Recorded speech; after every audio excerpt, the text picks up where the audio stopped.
Oi, gente, sejam todos muito bem-vindos e bem-vindas ao Ponto de Vista, programa de política de Veja. Eu sou a Marcela Rau e aqui a gente traz muita informação, análise e entrevista. Lembrando que estamos ao vivo na home de Veja, também no YouTube e na nossa plataforma de streaming, o Veja Mais, em vejamais.abril.com.br. Vamos juntos hoje. Eu estou aqui num estúdio improvisado, estou aqui na capital federal, fazer alguns contatos e a gente vai trazer aí os destaques importantes do dia ao longo do ponto de vista. Bom, vamos mostrar os destaques que estão primeiro na home de Veja, olha só na manchete: ataques de Israel matam centenas e implodem a trégua em Gaza. Bombardeios que aconteceram quando negociações já estavam travadas vitimaram mais de 400 pessoas.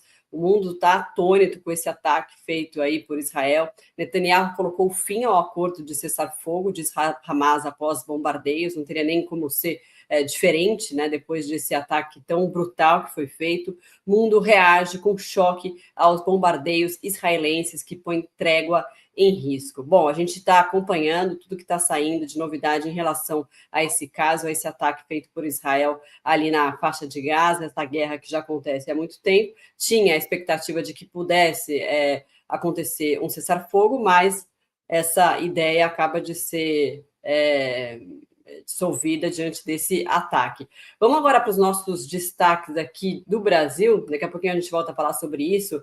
A gente está em contato agora com a deputada do PSOL, nossa convidada Sâmia Bonfim, do PSOL de São Paulo, para a gente falar. Deputada, seja bem-vinda, uma ótima tarde. Obrigada pela participação da senhora aqui com a gente. Obrigada, Marcela. Boa tarde. Deputada, o PSOL entrou com uma ação no STF contra aquele chamado, a gente pode dizer assim, drible das emendas, né? Na semana passada, o Congresso aprovou aquele projeto para supostamente dar mais transparência. Essa era uma exigência do ministro Flávio Dino, que bloqueou as emendas, pedindo primeiro que tivessem critérios ali mais rigorosos para a gente saber para onde vai o dinheiro público. E, diante desse projeto, tem ali algumas lacunas que abrem brecha para que o autor, a transparência não seja tão evidente assim. Como que o partido vê isso? Qual que é a expectativa também do PSOL nesse pedido aí, nessa ação que foi colocada no STF? Olha, é uma longa batalha contra o orçamento secreto. Isso começou ainda no governo Bolsonaro, quando a época era ainda pior, porque eram cerca de 18 bilhões de reais a época do orçamento, sem nenhum tipo de transparência, ao ponto de não saber quanto iria para onde. Só depois, já com a obra feita ou com o desvio feito, é que o estrago já estava consolidado. De lá para cá, foram 4 batalhas judiciais, e na última semana o Congresso tentou costurar esse acordo, né? Costurou e aprovou.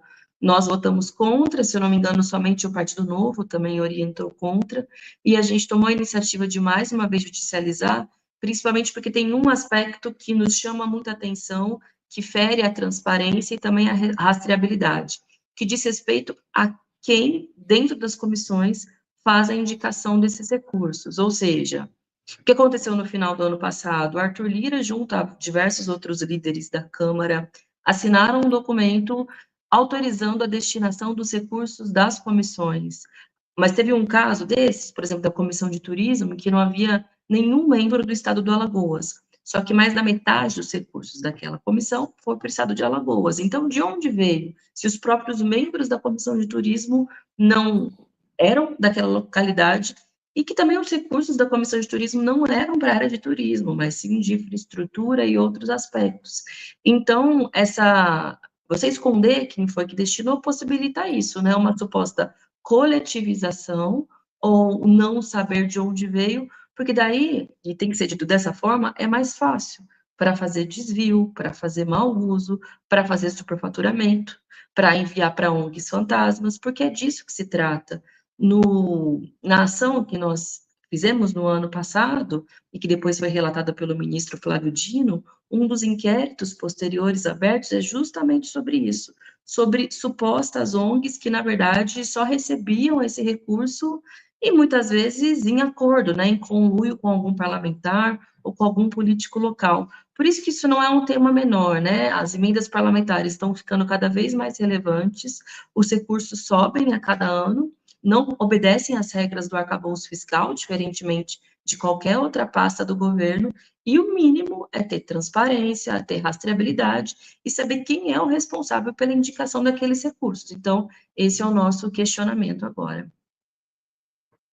Que parece o óbvio, né, deputada? Vamos chamar o Bonin, Robson Bonin, nosso colunista que também participa. Bonin, boa tarde, bem-vindo.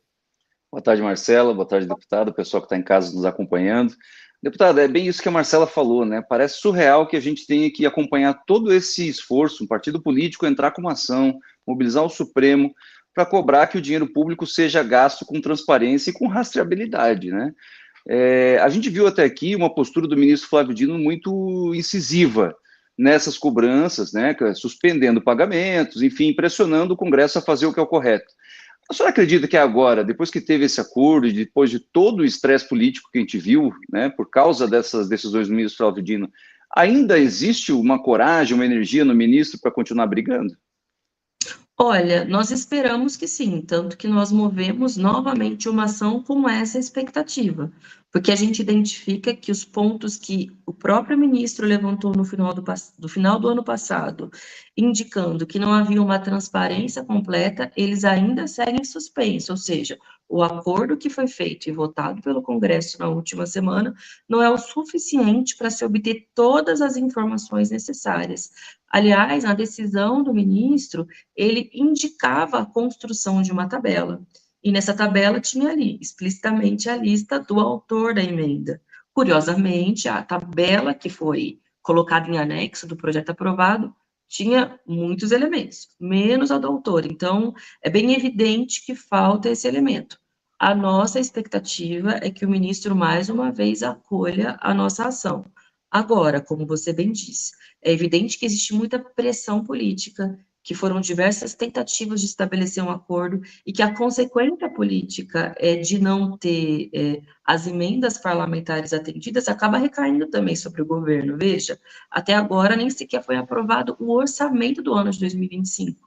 E a principal causa tem a ver com isso, com o fato de que líderes e parlamentares estão furiosos com o fato de que as emendas que foram solicitadas no ano passado foram bloqueadas pelo ministro.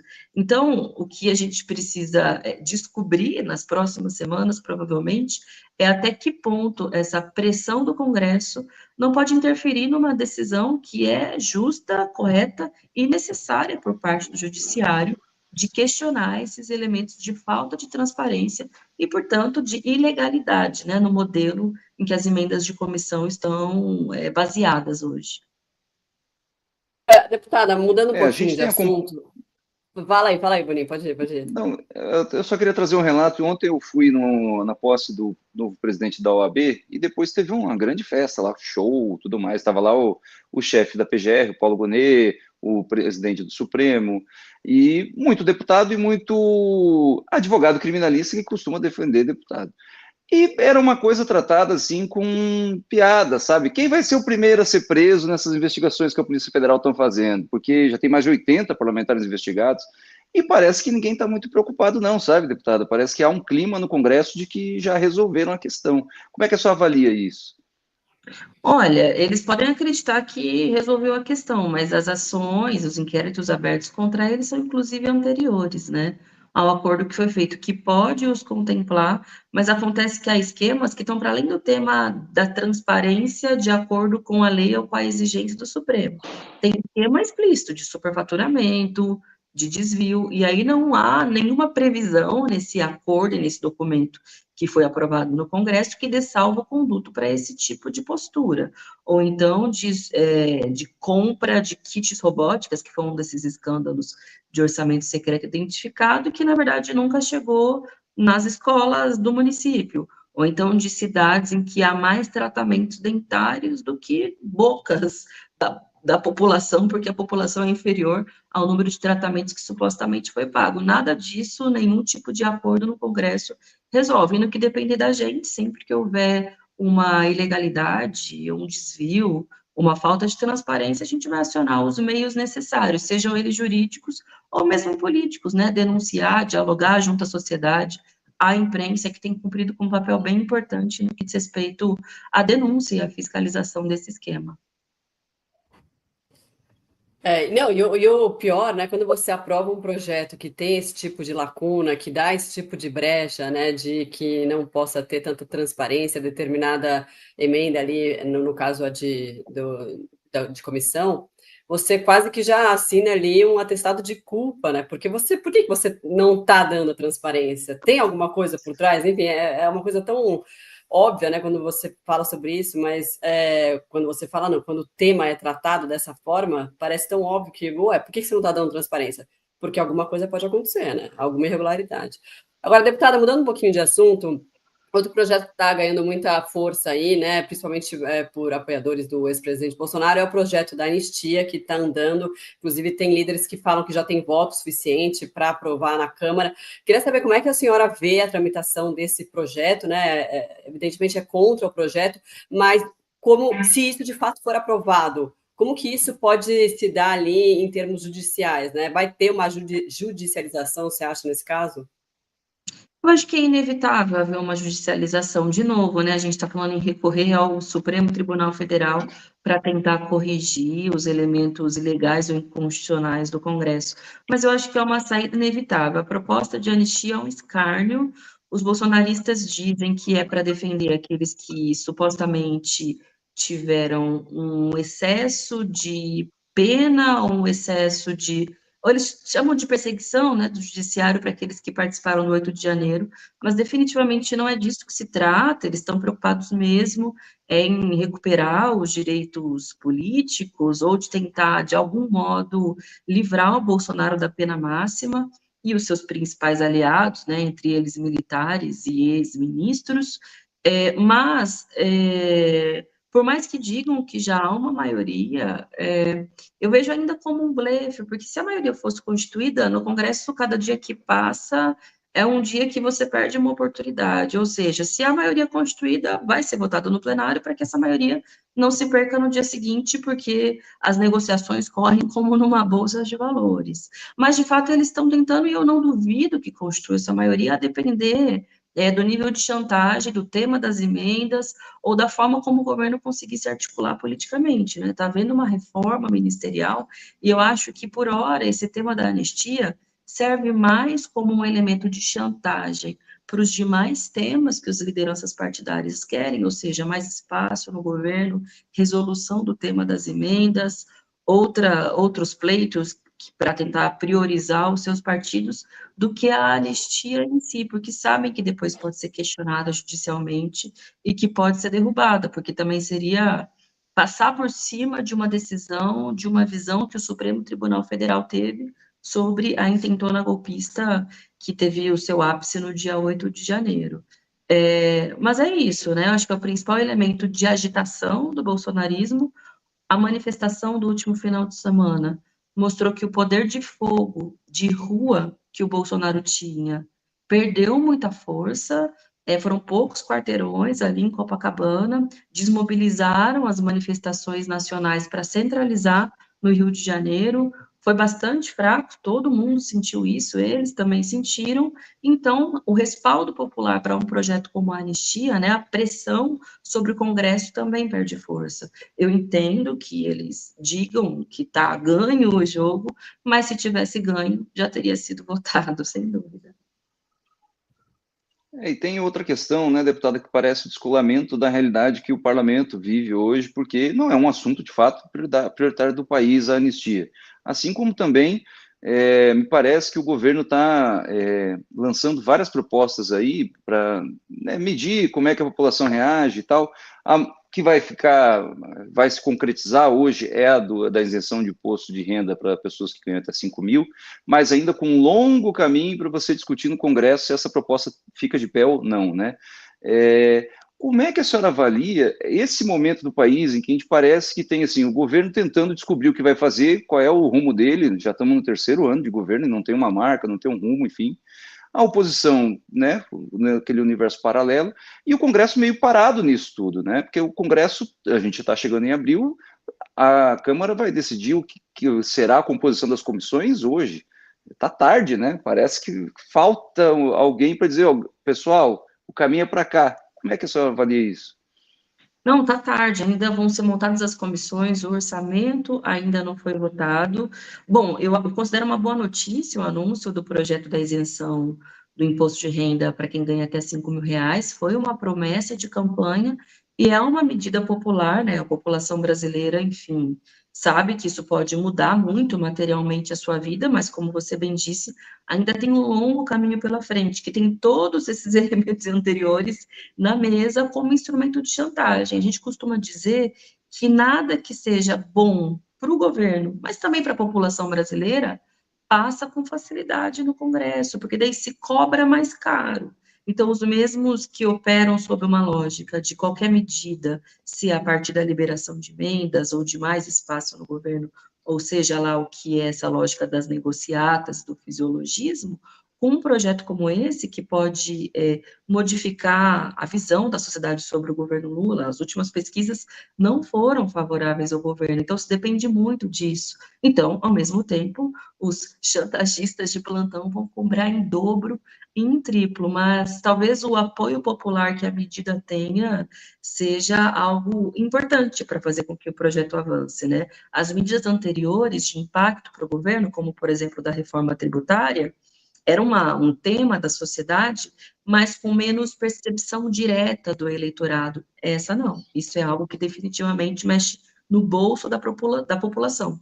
E todo mundo que está ali sabe muito bem disso, por isso que vai ser um grande desafio. Mas eu, sinceramente, espero que avance, porque isso, aliado ao preço dos alimentos, à inflação, enfim, está correndo muito, né? A renda, o salário da população e precisam de uma resposta. Se o governo focar nessa linha, né, e se focar nesse tema, eu acho que podemos, enfim, ter uma situação melhor no nosso país e uma situação melhor para o próprio governo Lula. Com certeza. Bom, tomara, né, deputada? Obrigada pela participação aqui no Ponto de Vista. Samia Bonfim, do PSOL de São Paulo. Obrigada. Até uma próxima. Bom trabalho. Boa tarde. Muito obrigada. Até a próxima. Tchau, tchau. Tchau. Bom, Boninho, a gente estava aqui, eu vou mostrar o destaque que está na Home de Veja sobre esse assunto que você puxou aí agora, desse pacote, né, desse projeto da isenção do imposto de renda até 5 mil, que sai agora, já saiu, né, agora meio-dia e 23, do Planalto, 111 dias após o anúncio de Haddad. O pronunciamento do ministro da Fazenda ocorreu em novembro. Em janeiro, Lula disse que enviaria logo ao Congresso o projeto com promessa de campanha, evento que contou também com a presença dos presidentes da Câmara e do Senado, e que deve detalhar, então, essa medida que vai custar ali para os cofres públicos 27 bilhões de reais, 8 bilhões a menos do que o previsto na ocasião. A proposta prevê que esse valor que deixará de ser arrecadado com a reforma do IR será compensado com a criação de um imposto mínimo de até 10% sobre os mais ricos. Lembrando que esse pacote de isenção do imposto de renda é para quem ganha até 5 mil reais. Bom, é um projeto, né, Boninho, que tem um apelo popular importante, é ruim para os parlamentares que podem, né, de alguma forma, se opor a esse projeto, porque é um projeto que atende ali a uma parcela importante da sociedade, mas, por outro lado, esse ponto que vai compensar esses 27 bi, que é a taxação dos mais ricos, também incomoda, também tem bastante resistência no Congresso, né? É isso, primeiro que essa conversa de quanto é o impacto, ela já está muito enrolada, porque a gente, no início, tinha conta do Unafisco dizendo que eram 50 bilhões. Como é que reduz para 28 da noite por dia? Qual foi a mágica, né? E esse assunto é um assunto que vai mexer com aquela coisa que a gente tem no Congresso, que a oposição vai fazer oposição pela oposição. É um absurdo que para você fazer uma campanha populista, né, de isentar pessoas do imposto de renda, você vai taxar outras pessoas que pagam impostos, né? Enfim, vai ser um carnaval em torno disso.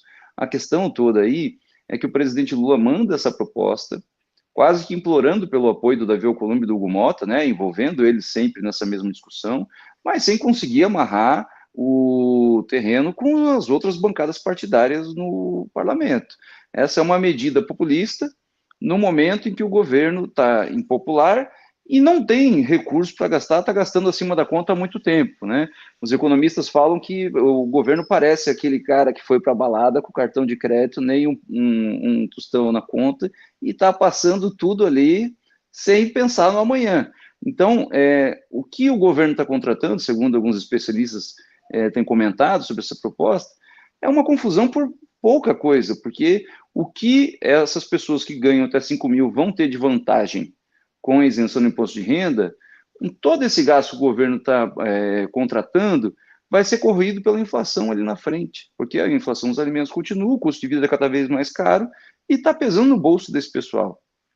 O que a gente tem visto também é o presidente Lula lançando todo dia uma proposta, uma ideia, né? Tá, dinheiro para financiar o puxadinho nas casas. As pessoas vão poder pegar dinheiro para fazer reforma em casa e tudo mais. Dinheiro para ampliar a faixa do Minha Casa Minha Vida. Agora a questão da isenção. Então, assim, tem uma série de coisas, o governo não sabe o que fazer, está testando. Essa do imposto de renda ele já ganhou, porque é o seguinte, a partir do momento que ele manda o projeto para o Congresso, ele passa a bola para o Congresso e ele começa a dizer, olha, a minha parte eu já fiz, está lá, são os deputados e os senadores que vão aprovar ou não, a responsabilidade é deles. Então, o jogo político muda um pouco de nível agora, Marcelo.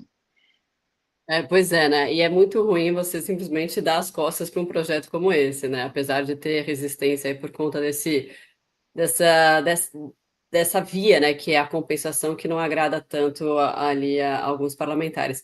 Agora, Boninho, mudando um pouquinho de assunto, mas não tanto, porque ainda a gente fala, no fundo, sobre popularidade, sobre corrida eleitoral para 26. Vocês trouxeram uma nota aí no radar sobre a Gleisi, né? A nova ministra da articulação política. A Gleice, então, eu não tinha visto isso, detona 4 governadores nas redes. Petista criticou os mandatários do Rio, Minas, Goiás e Rio Grande do Sul por dívidas estaduais, que o governo pagou, uma parte, né, dessas dívidas, que, por exemplo, dá 854 milhões de reais de dívidas que não foram honradas pelo governo de Minas Gerais, 320 milhões do governo do Rio, 76 do Goiás e 73 milhões do Rio Grande do Sul. E a ministra diz o seguinte: e ninguém ouviu da parte dos governadores desses 4 grandes estados uma palavra de agradecimento ao presidente Lula, nem de esclarecimento à população. Ao contrário, eles estão entre os que mais atacam o presidente, fazendo oposição sistemática a quem os socorre na hora mais difícil. Bom, primeiro que isso podia até ser uma conversa ali, talvez a portas fechadas no primeiro momento, mas a ministra já chegou atirando, né? É uma ministra que, de fato, tem ali um outro perfil muito diferente do ex-ministro Padilha, que agora está na saúde, e que, no fundo, como vocês ressaltam aí na nota, no fundo, são governadores de direita que podem competir com Lula em 26, né? Ou com o candidato da esquerda que for escolhido. É isso, conversando com alguns parlamentares do governo agora de manhã, eles falaram assim, olha, a Gleisi deve ter acordado com saudade da presidência do PT, porque esse tipo de comentário é meio que um suicídio para alguém. Ela hoje é uma espécie de chanceler do governo no Congresso. Ela tem que ter pontes para conversar com todos os partidos, ainda que os partidos sejam de oposição. Porque essa oposição que está aí, quando a discussão é econômica, quando a matéria é de interesse do país, quando a matéria não é uma questão ideológica, né, uma pauta de costume e tudo mais, costuma votar a favor das matérias. Por quê? Porque fica muito feio você assumir que você está no Congresso apostando no quanto pior, melhor, né? Você não vai contra o país para fazer oposição. Então, o que a Gleisi está fazendo com esse discurso é atacar governadores de 4 partidos, muitos com agenda econômica que ignoram suas posições em relação ao governo para apoiar as matérias com relação de interesse do país, e ela está criando confusão gratuitamente, porque você tem que ela deveria pensar que ela teria que ter uma ponte com a União Brasil. União Brasil é o partido do Ronaldo Caiado, que tem inclusive ministério no governo. Ela acorda um dia de manhã e sai bombardeando, sabe? Então, é uma postura que serve para você manter a militância, né, a base do governo engajada nas redes sociais. Dá um discurso ali para você fazer alguma campanha, né, em cima tentar justificar as críticas que o governo recebe, transformar as críticas que o governo recebe em algo eleitoreiro. Né? Os governadores que estão fazendo oposição ou criticando medidas do governo Lula, eles não estão certos, eles estão fazendo isso porque eles são de oposição, e não porque a gente tem que mudar, de fato, alguma coisa. Esse é sempre o raciocínio que permeia essa disputa política, né? Você, em vez de reconhecer erros, você joga para a conta do adversário essa fatura. E a ministra, ela vai agora ter que conversar com todos esses partidos para falar sobre essa medida do imposto de renda. Como é que fica, sabe? Por isso que até chamou a atenção de muita gente no governo, como foi cedo essa mudança de postura, né? Era uma glaze, paz e amor até a semana passada, começou a semana de novo acelerando, como diz o outro. Pois é, eu estou até vendo aqui que eles já estão, tá aqui nas redes do governo, eles já estão fazendo o anúncio do imposto de renda desse projeto aí. Daqui a pouquinho a gente, se já tiver alguma notícia, a gente traz aqui. Agora, um outro fato que também chamou atenção, que você inclusive trouxe no radar, é que o ministro Alexandre de Moraes está dando andamento. Aí, ó. Quando eu mudo de tela aqui, eu continuo na tela ou não? É só aparece a notícia? Continua.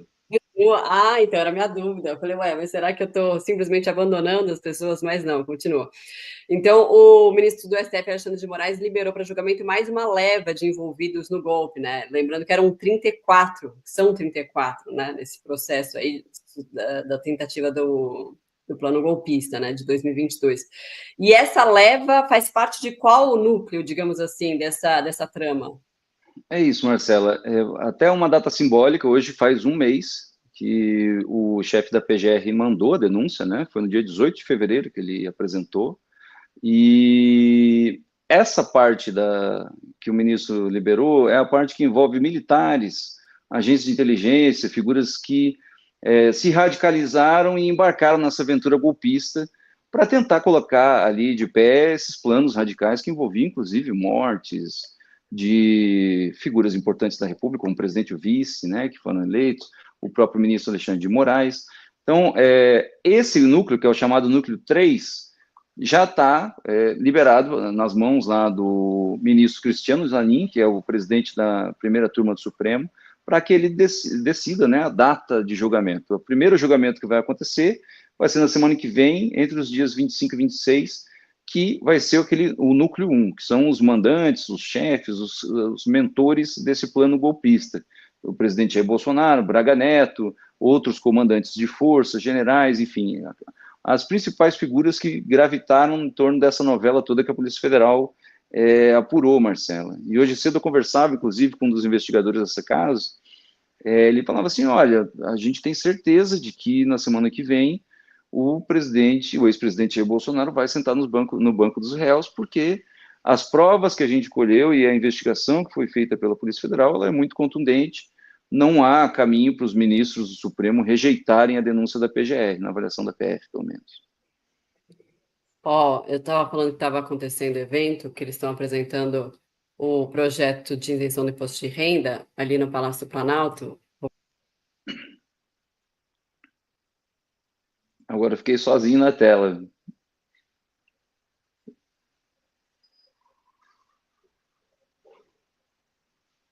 Será que caímos do programa?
Ô, Boninho, fui tentar colocar o link ao vivo, tá me ouvindo? Você me deixou sozinho aqui, sem era nem beira nem roteiro. Então, mas bom, ao vivo é assim mesmo, né? Fui tentar colocar o link ao vivo, estava com o Fernando Haddad falando sobre esse projeto da isenção do IR, para a gente acompanhar um pouquinho, mas infelizmente não consegui. Mas não tem problema. Bom, acho que a gente conseguiu passar aí por todos os assuntos aí importantes do dia. Falamos também com a deputada Sâmia Bonfim sobre essa ação, né, que o PSOL colocou ali, entrou no STF, para tentar, de alguma forma, reverter esse drible que foi aprovado pelo Congresso Nacional das emendas, né, das chamadas emendas de comissão. É isso, Boninho. Obrigada, viu? Algum recado final? Faltou alguma coisa ou não?